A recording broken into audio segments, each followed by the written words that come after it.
Today I wanted to bring another statics video, trying to give a little bit of continuation to what we were doing before, which was basically 3D statics. So in this case, we have a little bit of a different problem. Now we're finally involving moments because remember, as you remember, maybe if you watched the last video, we didn't involve moments. It was just some of the forces in 3D. So let's try this one. So determine the magnitude of force F in cable AB, which is shown in the picture. That in order to produce a moment of 500 foot-pounds about the hinged axis CD, this moment is needed to hold the panel in the position shown. Okay, so this is one of those problems that's very good for practice because it's not too complicated just yet, but it's also not that simple and will require some very important concepts, not topics, concepts, right? So basically, this is the axis I'm highlighting blue here that they're worried about, right? If you don't have that force producing enough moment, what's most likely going to happen is there's going to be movement, so it's not going to be in static equilibrium anymore. So that's what they're saying. So what's the minimum force to hold that in place so that it doesn't really move, right? So that's the whole idea. Now remember, this little door here, technically speaking, it's allowed to rotate in the CD axis because it's a hinge, so it's free to rotate, right? So the idea here is that this force is gonna just counterbalance, whatever rotation that it wants to have, mainly probably actually from weight. Okay, so let's just go ahead and do it. The idea though is that when we analyze moment, right, we always want to think about moment, which is a vector. Let me just reduce the thickness of the pen. Given by r vector, so position vector, I'm sorry, cross with a force vector, right? It's always in this order. Moment is equal to r cross f. Okay. Now, in this case, there's a very specific value for moment, okay, which we'll worry about in a second. So how about we figure out how much f, let's just say we did know the value, but for now we'll just call it magnitude of f. How much the magnitude of f has an impact in producing a moment about x, y, and z directions. Okay, so to do that, we're going to have to define a position vector, which I'm going to conveniently choose to be going from C to A, and I'll explain later why I'm conveniently choosing this one. Okay, so the idea here is that this position vector RCA, okay, is going to connect our force vector to the origin. Okay, C is situated at the origin. So when we do an R cross F, so the moment that we're going to get when we do RCA crossed with F, what we're going to get is um, the components of the moment in the I, the J, and the K direction. So what moment F causes about the I, the J, and the K. But if we had chosen a different point, we would not be able to catch all those components all at once, right? So that's kind of the idea. The other thing that I notice is that point C is also a point of interest because it's part of the, hinged axis. Okay, so that could probably help us, and I think down the line will help us. Okay, so to even get to defining vector f, right? To do this process, we have to define vector f. So defining f, and as you remember from the previous video, to do something like that in 3D, we're going to have to define 2 points that f goes through. And in that case, we have point A, which is basically its position in the x direction is 6. I should have put an equal sign here. 6 comma 0, nothing in the y. And then what else? Is 0 in the z. And then we got B, which is equal to what? 0 in the x, right? There's no component of it in the x. We got 4 in the y, and then we also got 12 in the z.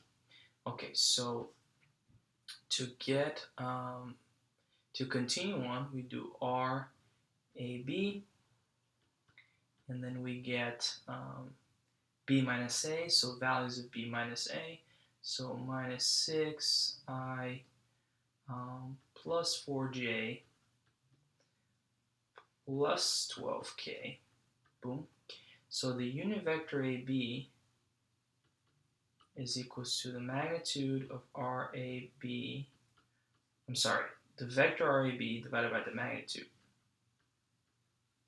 Some stuff, so we got negative 6i plus 4j plus 12k, all divided by the magnitude. 6 squared plus 4 plus 12, and then we get that the unit vector became, let me just quickly calculate all that for us. As always, I'm winging it, because why not? I just want to show you guys what I think when I solve these problems. Alright, so first component we got minus 0.428i plus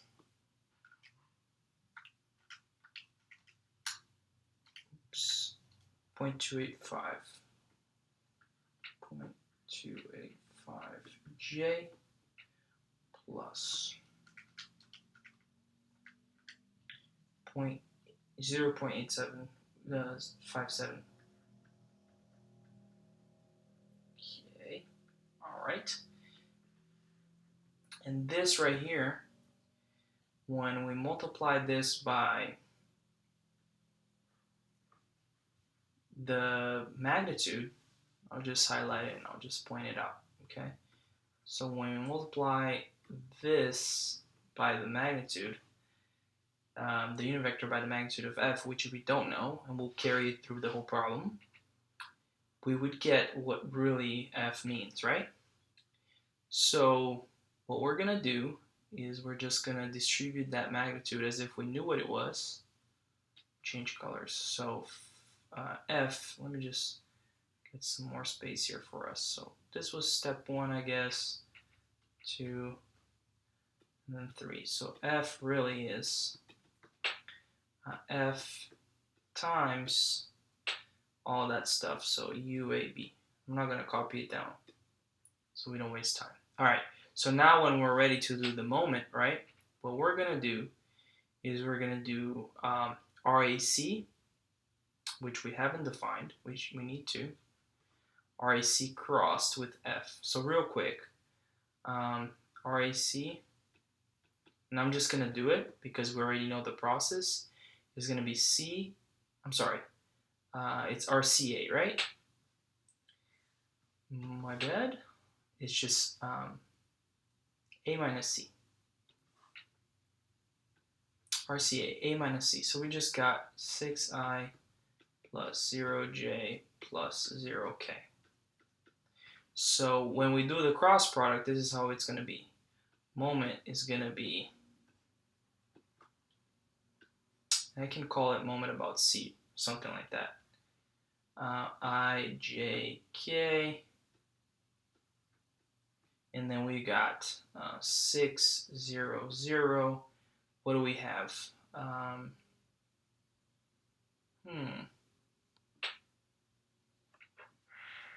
me think about this real quick. Yeah, I should probably include the variable in here, right, somehow. Alright, so that's going to be like negative 0.43. I'm going to round it up. F 0.285 F, and then 0.86 F. Okay, and this becomes, so just a moment about C. Okay, so cover up method. We're just basically going to cover this, okay, and then cover this obviously, and then get our component, okay, for the I direction. So what we do, bear with me 1 second, we will get this times this times that minus this 0 times 0.285f, right? And what does that become, guys? Come on, 0, right? So 0i, big minus because it's part of the formula. And we do the same thing. Let me just erase this. We're going to cover this guy now. And then in this case, we're not going to get 0. We're going to get 6 times 0.86f. So 6 times 0.86f minus 0, right? Because it's 0 times minus 0.43, j. And then plus something in the k, right? Let's see, what do we get? In the k, we will get, if we cover this, practically, well, not really the same, but part of it, we will get what? 6 times 0.285f minus 0 again, right? Minus, because it's 0 times minus 0.43, 0, and this is k hat. One thing that's very important is this minus right here, okay? This is part of the formula. It's always plus, minus, plus. You have to do that, okay? That's regardless of, the other steps, okay? So if it's double minus at some point, it becomes a positive. That's the idea. All right, so moving on real quick, we'll get that the moment about C, point C has the components of 0i minus, let me just calculate that real quick, 5.14 f, whatever f is, j plus 1.71 f, whatever f is. Okay, awesome. So this is the moment about C, which basically is the moment about the x direction, right? It's right here, caused by f. The moment about the y direction, it's all right here. And then the z direction is all right here, right? That's why the origin is so powerful. It turns out, though, that we ended up using C. I'm not sure if it's like truly connected to that idea, but what we're gonna end up doing is once we know what the general moment that force F is applied towards all the axes, we're gonna dot this moment, okay? And that's kind of like the key to solving this problem, is we're gonna do the moment about C, which is just a generalized vector, dotted with our CD, right? The idea here is to figure out what the effects of, and I'm trying to think here if I should dot it with the position vector or the unit vector. I want to say it's the unit vector because otherwise the position vector would amplify. Yeah, so it's the unit vector in the direction of CD. Yep, that makes a ton more sense now. Okay, so what we're doing is by doing this, we're extracting the effects. I'm sorry, my handwriting is just terrible there. We're extracting the effects onto axis CD.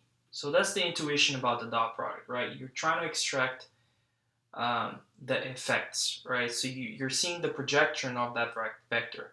Remember, the moment it's still a vector, right? So we treat it as if anything else that we've been doing with the forces, which you can still do, dot product, cross product, we just did one. You can do the same thing with moment, right? Okay, so let's do that. So to get that, let me see if I can get a different color now, just to, make things a little bit different. How about purple? Let's try that. So then we would have to get RCD. So this is what I was saying, that maybe point C would be convenient. Turns out that it wasn't as much, because it would have been if it was like the same position vector, but we're going to need two different position vectors. We've previously used RCA, now we're going to use RCD. So UCD, I'm just going to do it in one shot, okay, is equal to RCD divided by the magnitude of RCD, all right? So in one shot, what is that? CD, we have D minus C, right? C is the origin, so we'll have 0, 6, no, I'm sorry, 0, 8, and 6, okay. 0i plus 8j plus 6k. And if you didn't follow, that's okay, because I'm going to come back and double check my work. Plus 6 squared. This is squared as well. Okay, double check. So the idea here is that C is at the origin. This is the vector. This is the position vector, right? So we're doing D minus C. And C is 0, 0, 0. Right? So all that matters is what D really is. D doesn't have any components in X, right? It's not projected, to the X direction. Now D does have 8. It's 8 away in the Y direction, and it's 6 away in the Z direction. So hence why what I chose, okay? And it's D minus A. I'm sorry, D minus C. So it's all positive. So we'll get for each of those components, let me just get the magnitude first. I'm hoping I'm doing all this correct. I mean, it makes sense. Magnitude of 10, so we'll get 0.8j plus 0.6k. Awesome. So now that we have that, all we have to do, and then remember, we're doing all this to solve for the force, right? So MC is equal to minus 5.14 F. And I might have failed to even clarify one more thing, which I will in a second. And this is, well, let me just erase this, right? Because we're already like on to doing it. So why not, right? Why not just do it? Okay, so dot it with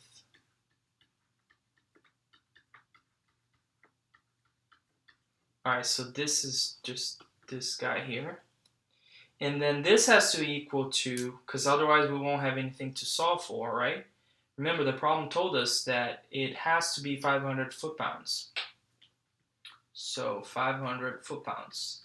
So the effect of that force, and it's foot times pounds, right? Foot-pounds. What am I thinking? Too many classes, guys.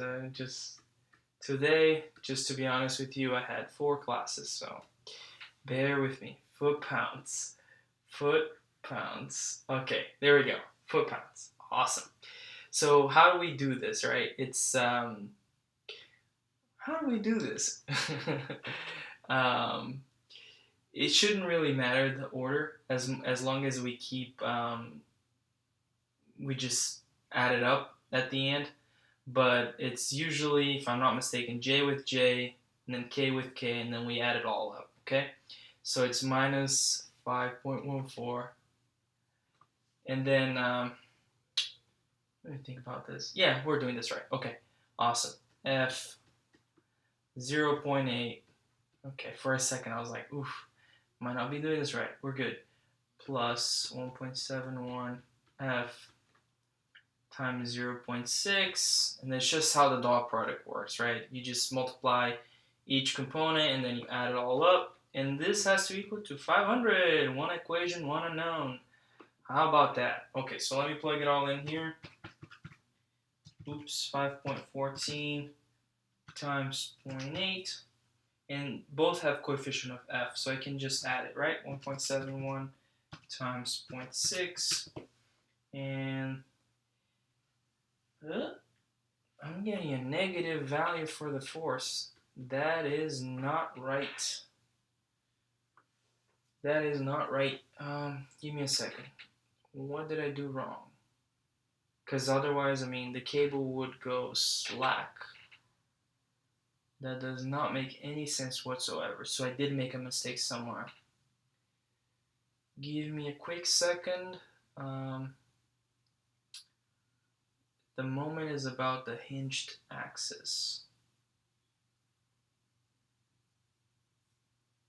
Hmm.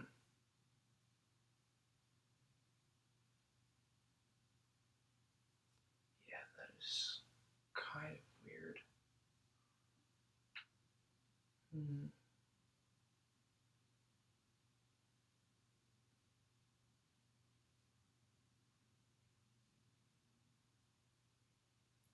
Okay.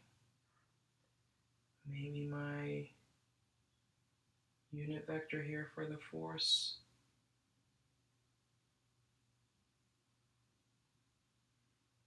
So this one is 0. This one is this times that, the big minus outside. Yep, this one should be correct. Then what do we got? Hmm.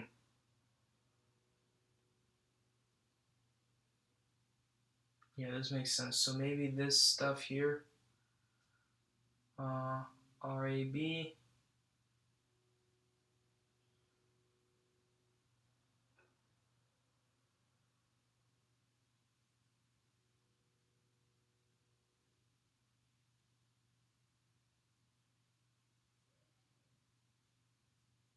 Yeah, this is definitely -6 because it's B minus A. And we got, hmm.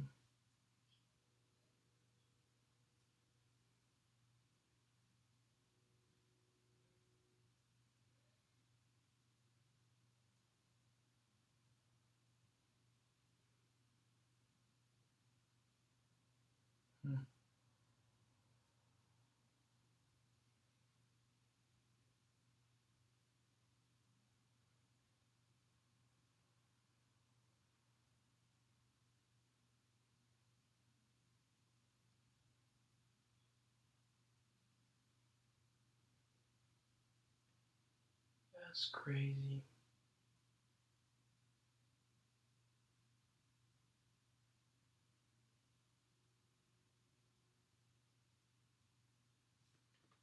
Wow. I can't believe. You know what? Sometimes this does happen. I mean, a lot of times, I'll be honest, right? I mean, let me just double check my calculations even because, but it does make sense that the number that the calculator is giving me is negative. Hmm, interesting.